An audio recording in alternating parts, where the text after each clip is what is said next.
Nikon camera on the stand? Who's the fairest in the land?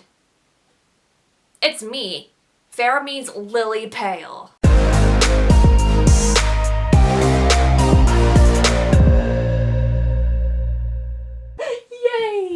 We got Maxie in a video! Yay! Everyone, you can finally see Maxie in HD glory.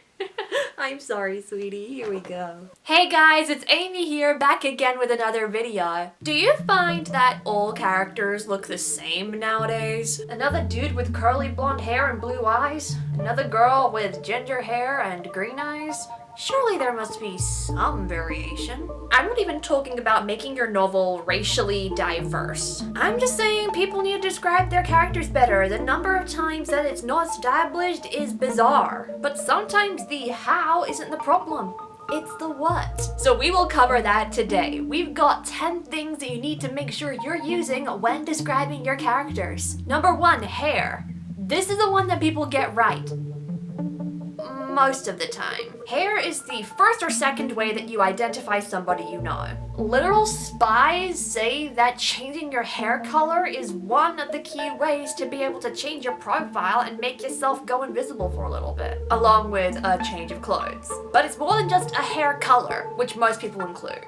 It's the hairstyle, the frizziness, the length, texture, even different shades of colors within browns and blondes. Like how my hair used to be a mousy blonde and now it's like a stereotypical kind of blonde. Just having 2 blonde people with different hairstyles, tones, and consistencies will be able to differentiate them easy enough. Number 2, eyes.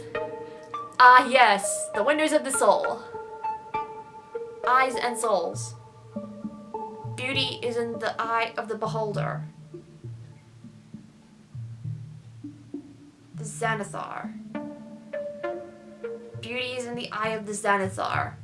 Make a dex saving throw. I'm off track. People put a lot of emphasis into eye color, but they don't really go into anything else when it comes to eyes. But in terms of the actual colors, people can describe all colors in all manner of ways except for brown eyes, which are just chocolate or mud.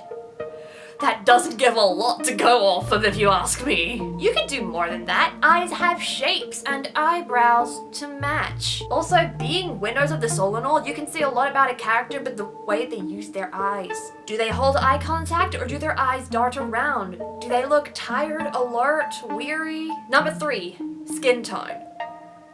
We are not going to go and compare skin tones to food or call all Asian people yellow, okay?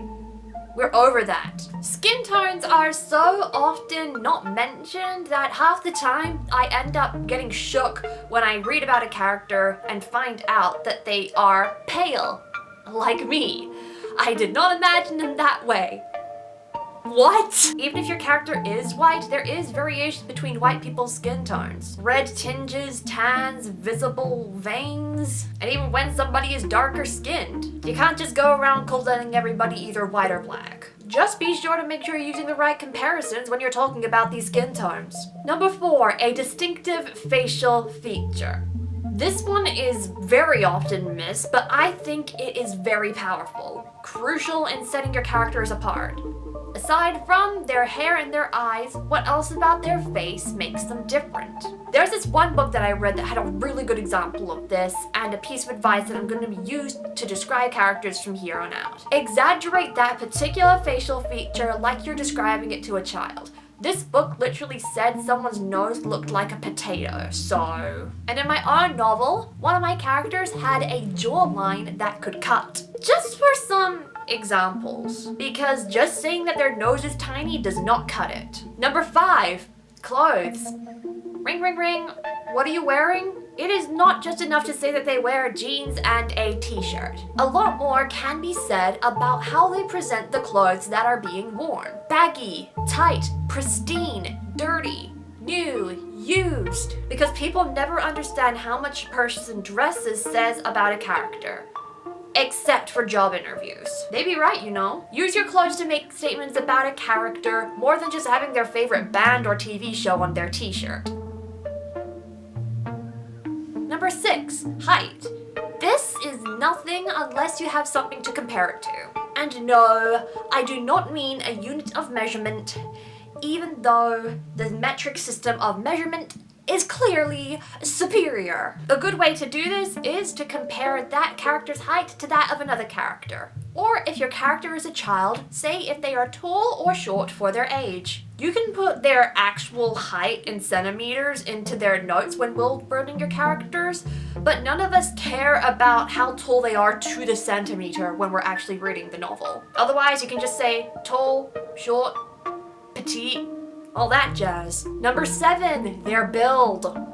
You know how in Sims 4 they have those sliders that you can change to make them either really bulky or really fat? This is what we're talking about. This is a person's build. Some good ideas of what builds can be described as are muscular, curvy, lanky, hourglass, top-heavy, chubby, and more. And you can also describe how certain parts on their body look. Flat chest, wide shoulders, meaty thighs, big head, just as long as you don't go into offensive or triggering territories for people with body image issues. Number 8, posture.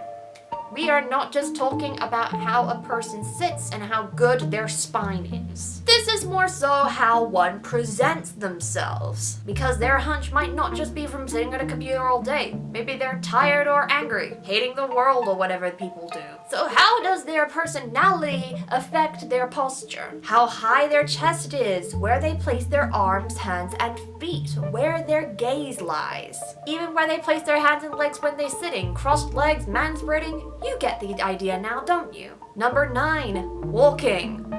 Walk this way! There are many ways a person can walk. Another over-exaggerated lesson that I learned while playing The Sims 4. But it can translate into real life. Hobbling, waddling, hips, swaggering. I know people who walk like each of those genuinely. Speed and arm placement is another thing to consider. Maybe even consider if they're holding something, or how far apart each of their steps are. Number 10, voice. My mother makes me munch my M&Ms on a Monday morning, ooh ah. Sorry, theater habits. But you should still consider your voice. Vocabulary, tone, gruffness, lilts, and more. This will be the primary way that your character is going to be identified, through dialogue. So you should probably get into considering this. Actually, I have an old video on character voice for you.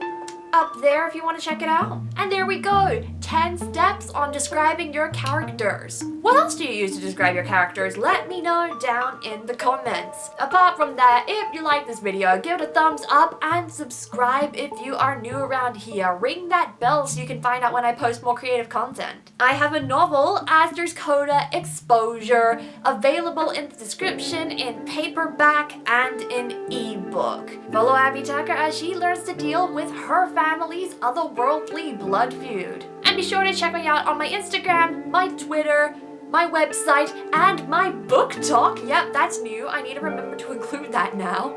Stay creative, everybody, and I'll be seeing you in the next video.